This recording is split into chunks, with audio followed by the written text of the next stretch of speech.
de las víctimas del Ministerio de Trabajo de la Nación.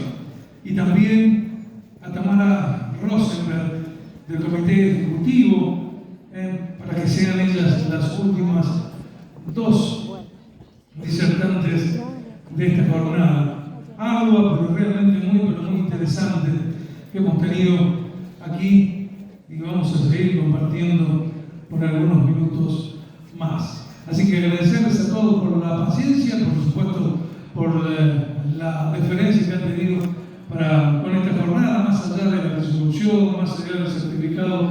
Creo que en conclusión va a ser un buen aprendizaje para que ustedes puedan transmitírselos a sus alumnos y alumnas de aquí en más. Las dejamos a las encargadas entonces de este último panel en esta primera jornada de capacitación sobre trata de personas y grooming con perspectiva de educación. Es todo de ustedes, señoras. Bueno, yo les voy a tratar de dar muy brevemente lo que pasa una vez que se detecta o se denuncia una situación de trata o de explotación bajo cualquier modalidad, que es el protocolo único de articulación. Lo voy a dar muy rápidamente porque el tiempo es tirano y Laura va a profundizar sobre uno de los programas de asistencia. El protocolo único de articulación es un instrumento que manejamos entre los diferentes organismos que tenemos o tienen competencia en materia de trata y explotación.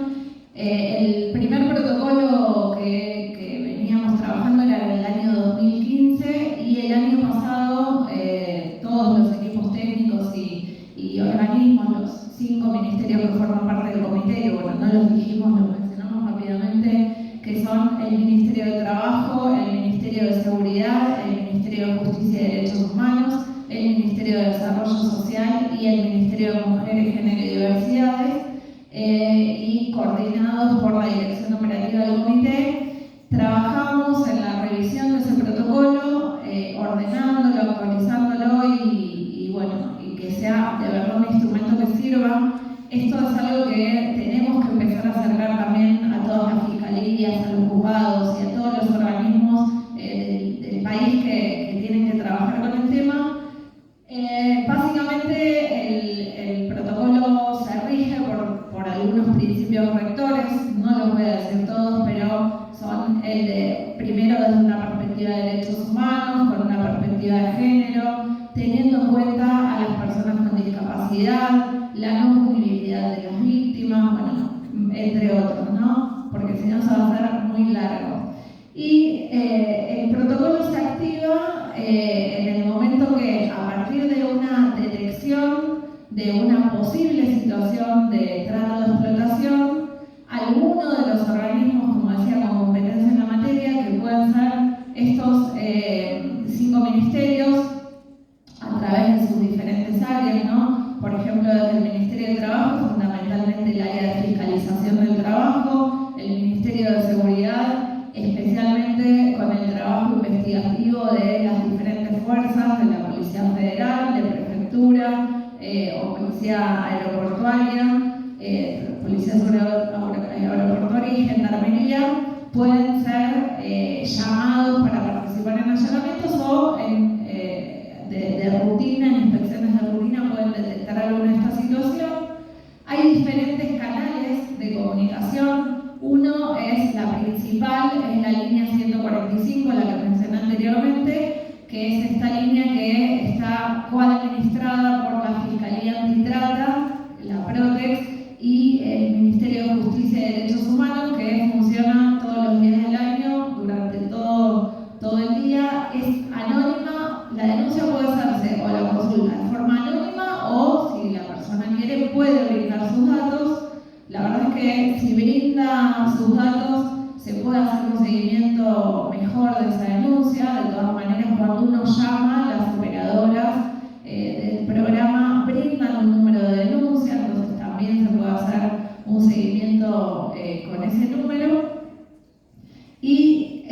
ante una situación que se detecte por cualquiera de estas vías, si existe esta presunta situación, la justicia tiene que oficiar al Programa Nacional de Rescate, que es el mismo programa que opera la línea 145. El Programa Nacional de Rescate es un organismo que está conformado por diferentes equipos de profesionales, no tiene presencia permanente en todo el país, pero sí es convocada a diferentes provincias en la medida de las posibilidades logísticas y humanas se traslada, pero es quien interviene primero por oficio judicial en una situación donde se detectan víctimas. Y está formado por psicólogas, trabajadoras sociales, abogadas, personal de seguridad y en algunos casos en el equipo hay médicos o médicas, y son profesionales especializados en tener el primer contacto con la presunta víctima. Digo presunta víctima casi todo el tiempo porque hasta que la justicia no determine si era víctima o no, en rigor no lo sería. Aún así, habiendo algunos indicadores, debe ser tratado como si lo fuera y garantizar todos los derechos que la ley indica, ¿no? Que básicamente esos derechos tienen que ver con una asistencia integral en todos los aspectos de su vida, lo que tiene que ver con la salud física y mental, con la vivienda, si está en un lugar donde está durmiendo y corre peligro su vida o no está adecuado, el Programa Nacional de Rescate debe procurarle un lugar para que pase los días hasta que se normalice la situación en lo posible.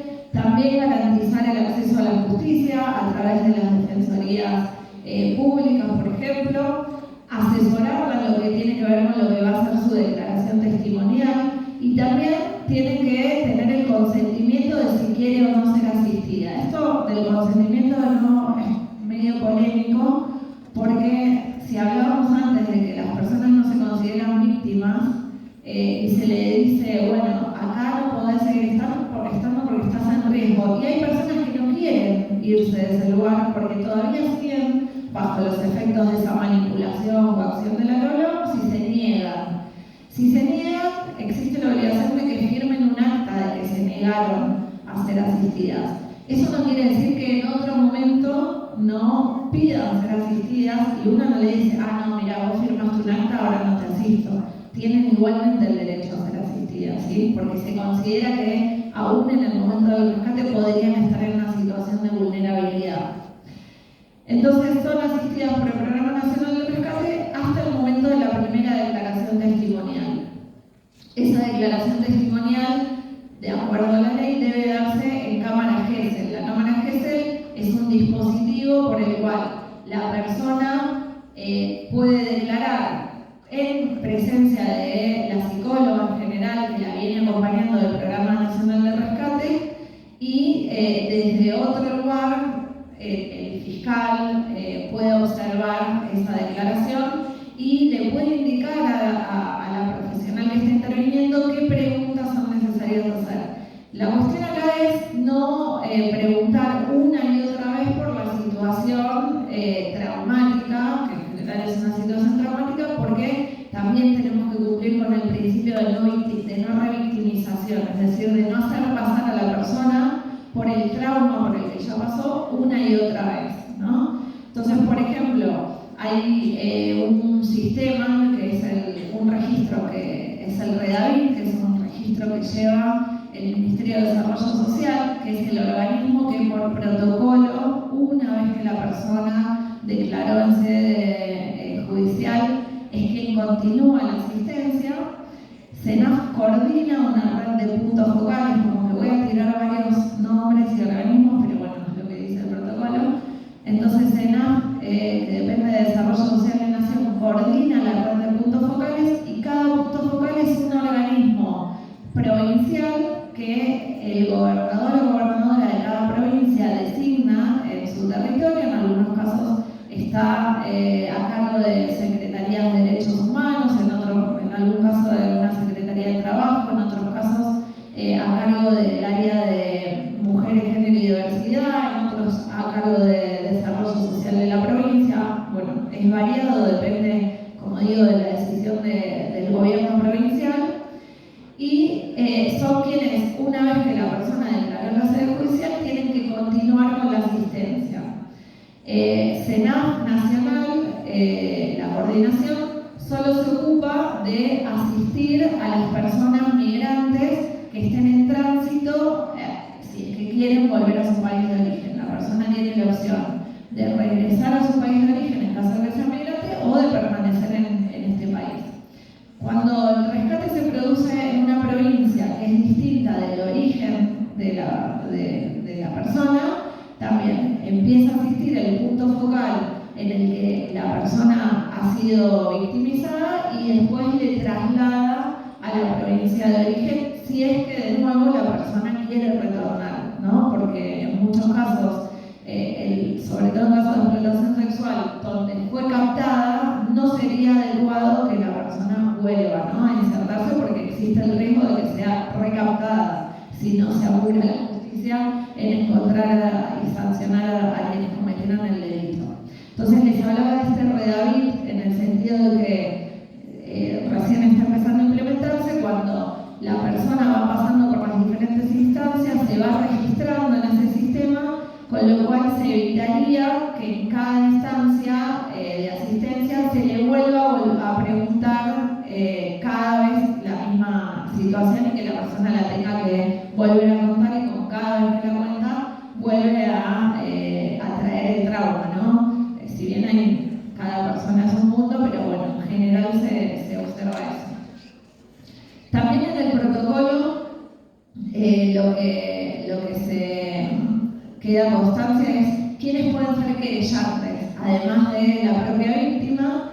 Esta actualización del protocolo lo que agregó es que la UIF y la FIP, que son dos organismos que no forman parte estructural del comité, pero sí son organismos asociados, y es muy importante que esta figura de que se puedan convertir en querellantes de parte del Estado, porque, como decíamos antes, la finalidad de la trata es alguna modalidad de explotación, y la finalidad de cualquiera de las formas de explotación es una cuestión económica. Entonces, una de las maneras de desbaratar si se trata de redes de trata de explotación o si es una empresa que está explotando es seguir lo que se dice la ruta del dinero, ¿no? Desbaratar la base económica. Entonces, muchas investigaciones pueden empezar con una causa por evasión fiscal o por lavado de dinero. Por eso la FIP y la UIF, que bueno, antes no estaban en el protocolo. Y en lo que tiene que ver con la asistencia, voy muy rápido, así vos te explayás en el programa estrella que tenemos de asistencia.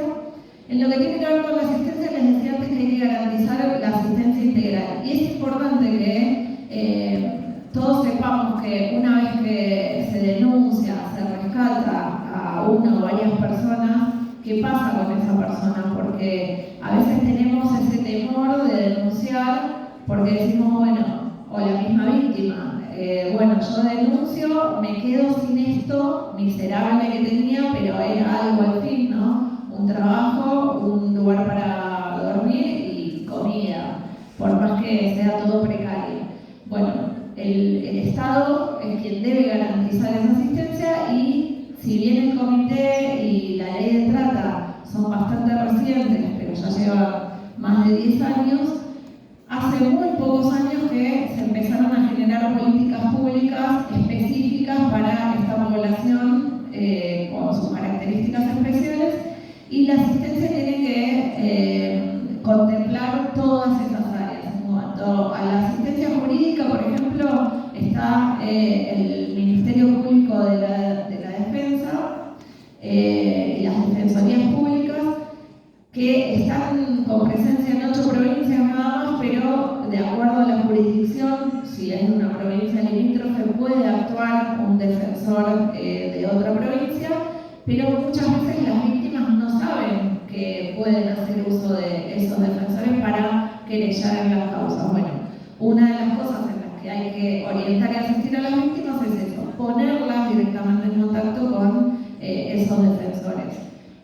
Otra de las cuestiones tiene que ver con uno de los pilares de la asistencia, que es el acompañamiento terapéutico, ¿no? Porque, bueno, el daño que generan todas estas situaciones hacen que, además de la vulnerabilidad previa, se agregue otro tipo de daños, ¿no? que las personas van a tener aparejados, y cualquier otro tipo de asistencia que se le brinde, si no se logra cierto reequilibrio emocional, o por lo menos se tiende a lograr, ¿no? Porque creo que nadie de los que estamos acá presentes tenemos un pleno equilibrio emocional todo el tiempo, pero es, bueno, salvo Laura, pero es un pilar fundamental.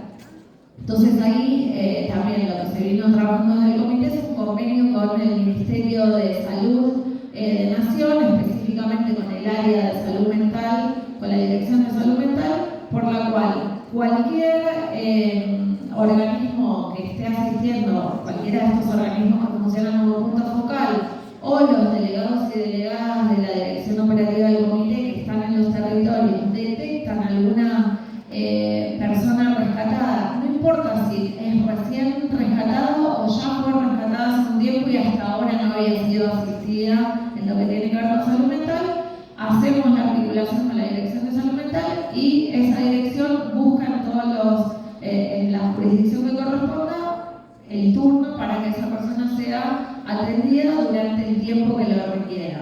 Nos falta un pasito más, que es capacitar específicamente lo que tiene que ver con la atención a personas que han pasado por estas situaciones, porque no todos los profesionales de salud mental están capacitados en la materia. En eso estamos trabajando a partir de este año.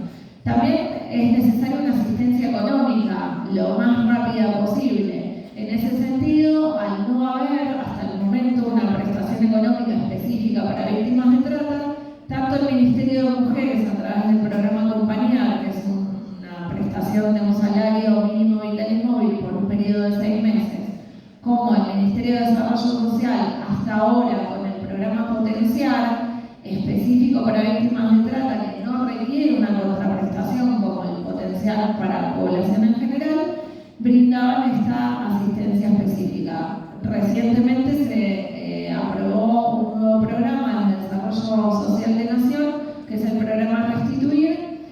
Todavía no se puso en funcionamiento, a la brevedad esperamos que se empiece a implementar, y es medio salario básico por el periodo de 6 meses con el acompañamiento del punto focal y posiblemente, de acuerdo a cada caso, puede ser renovable por 3 meses más.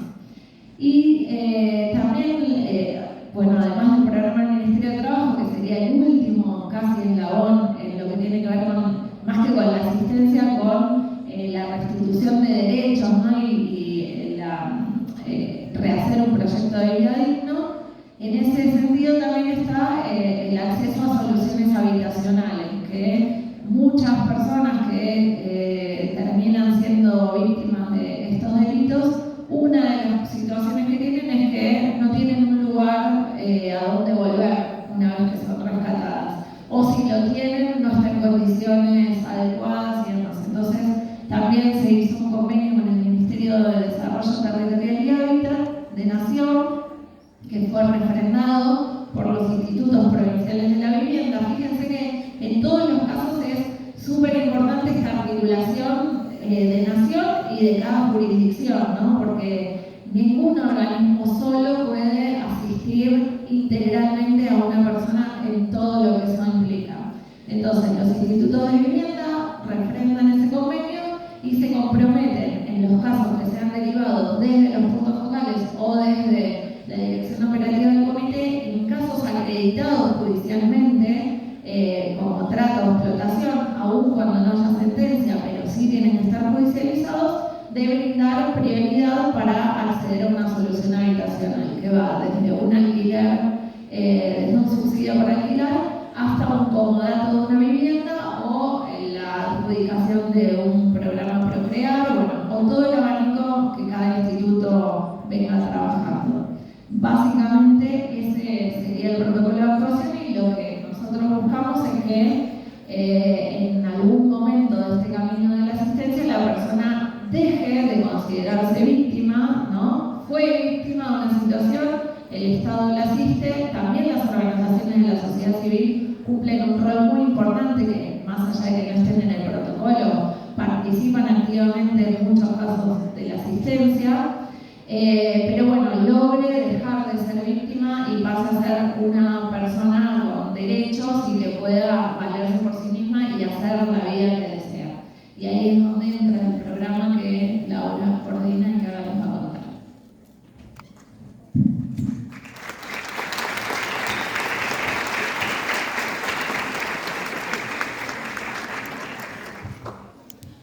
Hola, buenas tardes, gracias por aguantar hasta esta hora. Lo quiero. Gracias por aguantar a Tamara, ya lo último se puso muy hermoso. A mí me dan muchas ganas acá de cantarme algo, hacerme esta nada. ¿Vale? ¿Qué cantamos? ¿Quién más quiere cantar? Ahí levantaron la mano. Muy bien, ¿qué cantamos?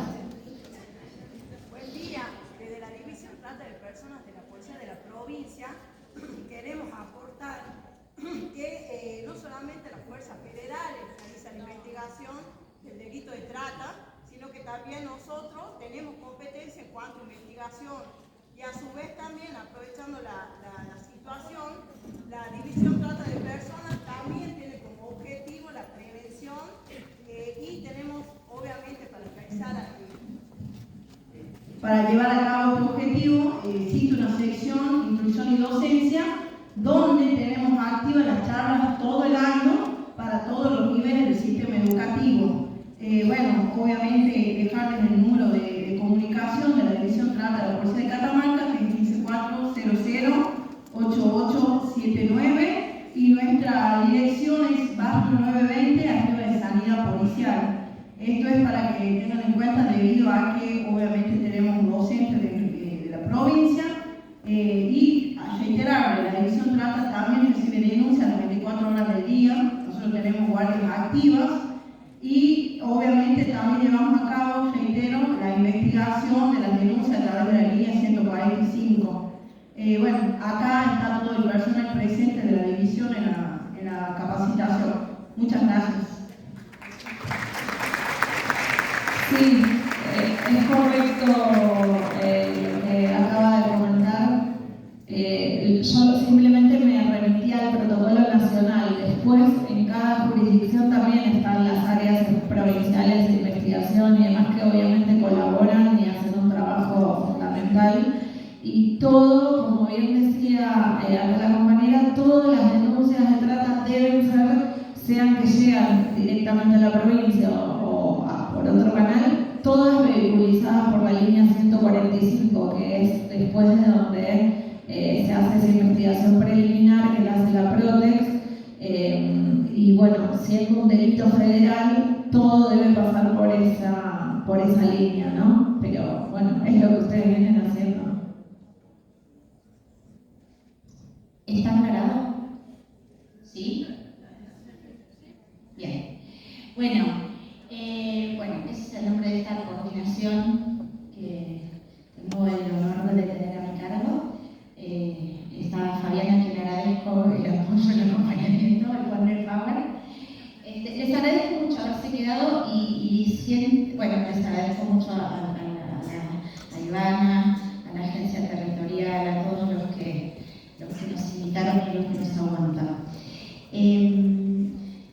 Yo escucho todos mis compañeros antes y me parece que quiero siempre hacer alguna mención. Y entonces estaba escuchando a Alejandro, como habló al principio de toda la historia con respecto a la esclavitud y a la explotación. Y quería que quede claro que, por si no le quedó claro, ¿por qué en una jornada para hablar de lucha contra la trata, una de las disertantes nos habla de grooming? Porque la trata de personas, que es un delito de criminalidad organizada, a veces nacional, a veces transnacional, va mutando, se va todo el tiempo, no se trata de algo que se va mutando, los tratantes todo el tiempo están por delante de nosotros, por delante del Estado, por delante de la policía, por delante de los jueces, por delante de los padres. Entonces, lo que antes, y esto, este ejemplo de siempre, ¿no? Si nosotros a nuestra edad nos metemos a Facebook, probablemente todavía hasta no hace poco estaba esto de guarda porque vi una combi blanca en la puerta del colegio. ¿Sí? Acá también en Catamarca está la combi blanca. ¿Sí? La combi blanca. ¿Alguien vio alguna vez la combi blanca? No. Tipo, y aparte la historia siempre es esta. Guarda porque me intentaron secuestrar los de la combi blanca. Siempre las intentaron secuestrar. Son los peores secuestrados del mundo. La trata dura, la trata con secuestro en la Argentina hace muchísimo que no se ve. Y se vio pocas veces, que son los casos que conocemos porque siempre fueron en los medios, ¿no? Digo, si hablamos del caso de Marita Verón, fue un caso de trata dura. Si hablamos del caso de María Cash, fue un caso en donde quizás podría haber un secuestro. Pero ahí ya medio que había un engaño. Ahí tampoco había combi blanca. Entonces, mientras todos los maestros y todos los papás estamos preocupados por la combi blanca secuestrando chicas y chicos en la puerta del colegio, los tratantes están en internet, haciéndose los amigos de nuestros hijos, los novios de nuestros hijos, prometiéndoles ser modelos en Europa, no sé. Pero es esto, la trata de personas, los medios de captación, los medios de comisión de la trata, que antes a lo mejor la trata con fines de explotación sexual era exclusivamente física en un prostíbulo, ahora sobre todo luego de la pandemia y un gran crecimiento, se mudó al ámbito virtual. Y los tratantes nos tiran esto, nos siguen tirando la combi blanca, mientras ninguno de nosotros está atento a lo que pasa de manera virtual. Y con esto lo que quiero decir es que me encanta cuando me invitan a hablarle a docentes, porque los docentes son los que están con nuestros hijos y son los que pueden no solo detectar alguna de estas situaciones que esté pasando, sino también informar. No todas las familias van a saber en realidad las condiciones de vulnerabilidad.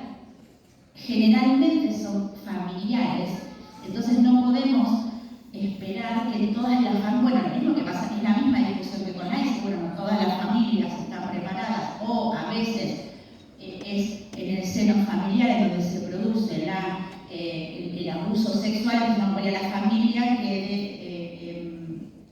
de educación sexual al niño que está abusando. De la misma manera con la trata de personas. Si es la misma familia la que va a ofrecer al niño, niña, adolescente o a la persona para ser explotado por una red, no podemos pedirle a la familia que avive a esta otra persona de que guarda con esto porque se está cometiendo un delito. Entonces, por esto quería decirles que les agradezco mucho que estén y les agradezco mucho porque sé que mi familia, menos yo que soy la oveja negra, son todos docentes y sé que los docentes hacen mucho más trabajo para el que estudian, ¿no? No tienen solo que enseñar lengua, matemática y ciencias naturales, y que a lo mejor les pedimos, si ven algo denuncien, si ven algo consúltenos, pero vuelvo en esto de que es crimen organizado y de que la trata es un delito oculto. No hay manera de que el Estado pueda enterarse de todo si no nos ayuda toda la sociedad civil y toda la comunidad. Y para enganchar con lo que sí tenía que decir, y esto tiene que ver con la prevención. También dijo Cecilia algo muy cierto, el delito penal no es un derecho, el derecho penal no es un derecho preventivo, el derecho penal llega tarde. Llega cuando el daño ya está causado. Cuanto más información tengamos de qué es la trata de personas, de qué es el trabajo forzoso, de qué es la explotación sexual, de qué es el grooming, más vamos a poder nosotros mismos, nuestros hijos, la comunidad que nos rodea, prevenir que el delito ocurra. Y esta prevención es a través de la información. Si no tenemos información, no podemos prevenir que el delito ocurra. Y la información también nos permite denunciar si el delito está ocurriendo. Bueno, les había traído algunos videitos, pero... Y un poco tenía lo que... y después, ¿qué les contamos un poco? desde el gobierno nacional, como decía Tamara, bueno, ¿y qué hacemos después, no? Porque esto es bueno, nos cuentan que nos piden que denunciemos, que expliquemos, bueno, ¿ustedes qué están haciendo? ¿O qué va a pasar después que denuncio, después que detecto, si pregunto? Entonces, si tenemos una sospecha, y esta sospecha puede venir de cualquier lado, puede venir de parte de un organismo estatal, puede venir de parte de una fuerza de seguridad nacional, provincial, federal. Si tenemos una sospecha, ahí estamos detectando que un delito puede estar ocurriendo. Y lo que tenemos que hacer es denunciar. ¿Denunciar qué? Que hay alguna situación que me parece rara y que puede estar pasando algo y que necesito que un juez investigue. Y tenemos la línea 145. Y automáticamente, sin esperar una sentencia, entonces ahí se abren dos caminos. Y tenemos por un lado la vía judicial, la persona que, el organismo que va a investigar. Pero en este delito ocurre algo que es bastante raro, que no ocurre con casi ninguno, que es que automáticamente se abre el camino de la asistencia estatal. Y esta asistencia estatal se vende a través del Poder Ejecutivo. Sin esperar que el juez dicte una sentencia que diga que realmente había trata de personas y entonces sale una condena. Que todos sabemos que esto tarda mucho, porque son procesos en los que se necesita hacer mucho trabajo. Inmediatamente luego de la denuncia, cuando el Programa Nacional de Rescate o algún organismo provincial que sea el primer contacto con la víctima dice que hay una persona que puede estar siendo víctima de trata, automáticamente se disparan los mecanismos de asistencia estatal. Y esto es esto que le estaba contando Tamara. Es el protocolo que tenemos desde el Poder Ejecutivo Nacional para asistir a las víctimas. Este protocolo, en muchas provincias, en casi todas, se complementa en mayor o menor medida.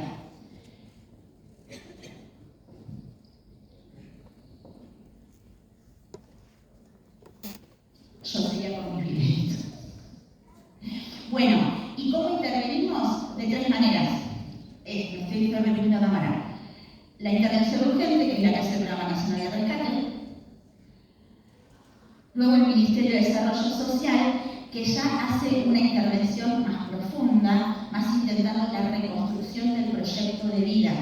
Cuando se comete un delito de estas características, estamos hablando de personas con derechos vulnerados. Y personas con derechos vulnerados no son personas pobres, o no son personas, no solamente son personas pobres, no solamente son personas que son extranjeras y no saben el idioma. Cada vez hay más, ahora hay más casos de gente joven, pero no necesariamente pobres. También hay casos, por ejemplo, en el caso de las sectas, que las personas que son captadas y explotadas son personas de un alto nivel económico. Y luego que la persona puede comenzar a reconstruir su proyecto de vida, el Ministerio de Desarrollo Social, a través de organismos provinciales con competencia en la materia o a través de organizaciones de la sociedad civil que tengan competencia también en la temática y que estén haciendo el acompañamiento de la persona, articular con el Ministerio de Trabajo para la inserción o reinserción laboral de esta persona. Esto, y volvemos a la información, y volvemos a la educación. No hay restitución de derechos sin información y sin educación. Los programas económicos son necesarios. Son necesarios en algún momento, pero luego, en algún momento, este programa económico tiene que estar acompañado de educación. Porque si no, vamos a tener una persona que o todo el tiempo el Estado va a tener que sostener, o en el momento en que el Estado deje de sostener, va a volver a la condición de vulnerabilidad inicial y va a volver a ser captada por una red de trata, por su vulnerabilidad económica y por su vulnerabilidad de desconocimiento de sus derechos.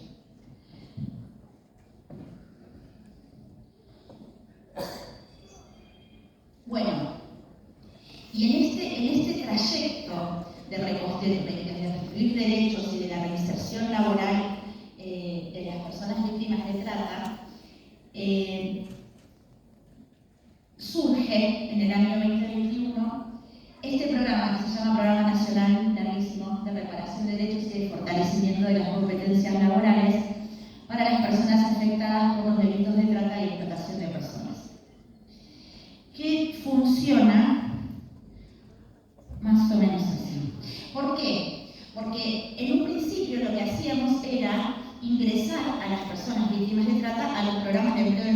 trabajo, considerando a una persona con este grado de vulnerabilidad y víctima de este tipo de delitos como si fuera un desempleado más.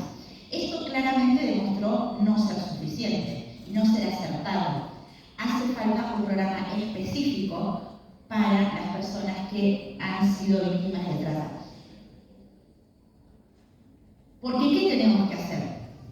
Esto, o terminar o reducir la situación de vulnerabilidad laboral y social.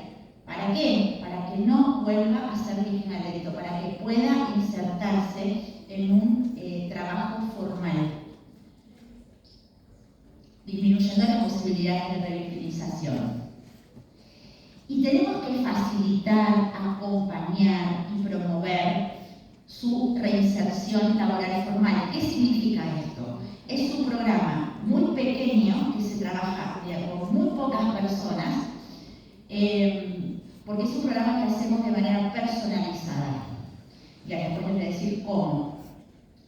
Y a su vez brindamos durante la permanencia del programa, por supuesto, una asignación dineraria que es igual a un salario mínimo vital y móvil durante la permanencia de las personas en el programa. ¿Y entonces a quiénes va dirigido? Bueno, personas mayores de 18 años, la edad que ya vimos, que era la edad permitida de trabajo en el país.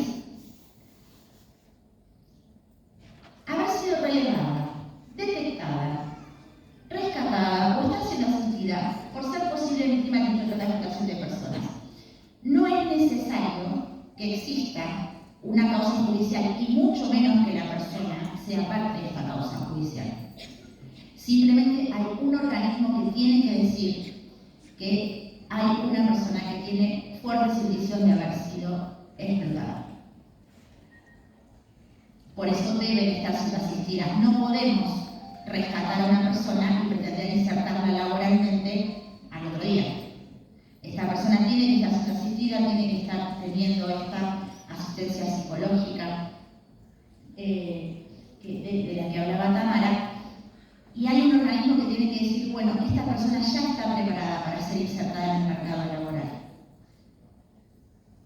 Bueno, por supuesto, los requisitos para cualquier programa del Estado es no estar registrado en ningún trabajo, salvo que esté trabajando como trabajadora de casas particulares, que ahí se puede ingresar de todas maneras al programa, o que esté haciendo algún microemprendimiento y esté en el monotributo social. Esto tampoco impide su ingreso al programa. ¿Y esto cómo hacemos la selección de las personas?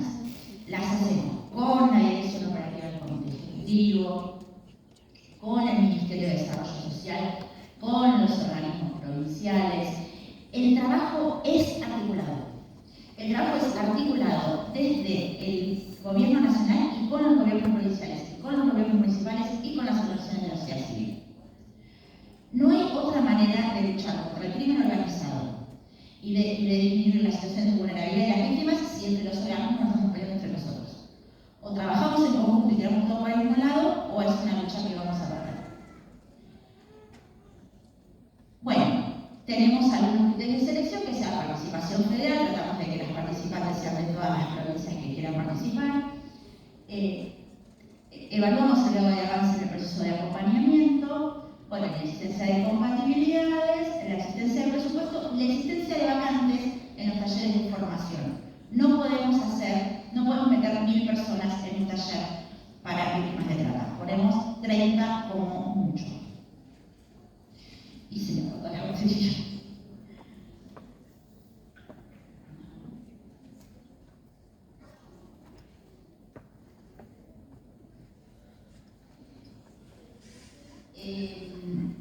Les quería decir, acá, en septiembre del 2021 a agosto del 2022 hicimos el primer lanzamiento del programa para 29 beneficiarios. El programa había que probarlo, había que pilotearlo. En ese momento hubo beneficiarios de Ciudad Autónoma de Buenos Aires, de la provincia de Buenos Aires, de Catamarca, Córdoba, Formosa, Jujuy, La Pampa, Mendoza, La Rioja, Misiones, Salta y Tucumán. Y en diciembre del 2022, algo que va a terminar en noviembre del 2023, ya lanzamos para 64 beneficiarias este nuevo lanzamiento. En este caso tenemos 11 participantes de la provincia de Catamarca, derivadas por 3 organismos provinciales, algunos organismos del Estado, otros organismos de la sociedad civil.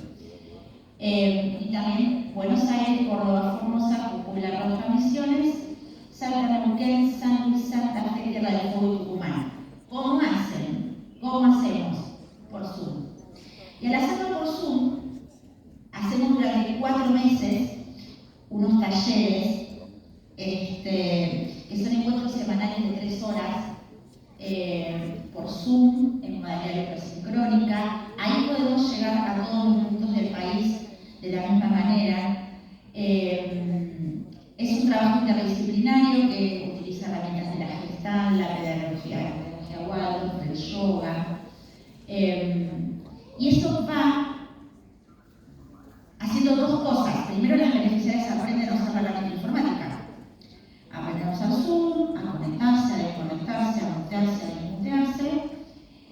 Por otro lado, empiezan a participar en un proceso colectivo.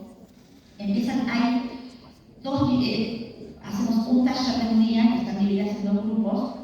Y luego hay un día que están todas juntas, tienen un espacio autogestionado donde tienen que aprender a tolerar la disidencia, a llegar a acuerdos, y todo esto las va preparando para su inserción laboral formal. Y el acompañamiento es coordinado, articulado, interdisciplinario. Siempre.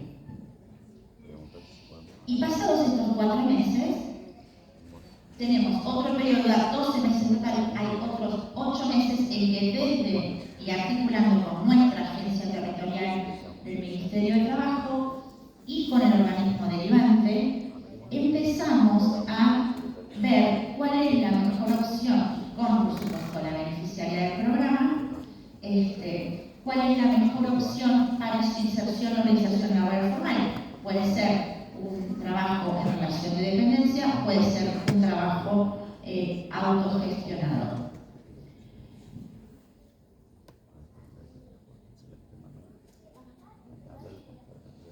Y la importancia de la articulación, y con esto termino, a ver si yo termino. Estoy con ello. Y la importancia de la articulación. Bueno, las beneficiarias tienen que tener trabajo. ¿Y que hay trabajo? Ya no. No hay. Entonces, las provincias, los municipios y la dirección operativa del Comité Ejecutivo, que depende del Jefatura de Gabinete de Ministros, se genera un trabajo articulado en donde la dirección operativa propone a las provincias, decime capaz que no lo pagan. No, estoy bien, muy bien. Propone a las provincias o a los municipios la creación de ordenanzas municipales que permitan la exención impositiva por determinada cantidad de tiempo a las empresas que contraten personas que han sido víctimas de trata mediante un cupo laboral y también que generen un porcentaje de cupo laboral en los organismos públicos para víctimas de trata. Y entonces se va logrando que 47 municipios y 3 provincias en las que se encuentra Catamarca tengan leyes, ordenanzas de cupo laboral en el sector público y en el sector privado. Y entre todos vamos generando entonces la detección, el rescate, la asistencia, y luego de este programa, con la ayuda de la provincia y con la ayuda de los municipios y con la ayuda de todos, la inserción laboral de estas personas para que nunca vuelvan a caer en una situación de trata o explotación de personas. Muchísimas gracias.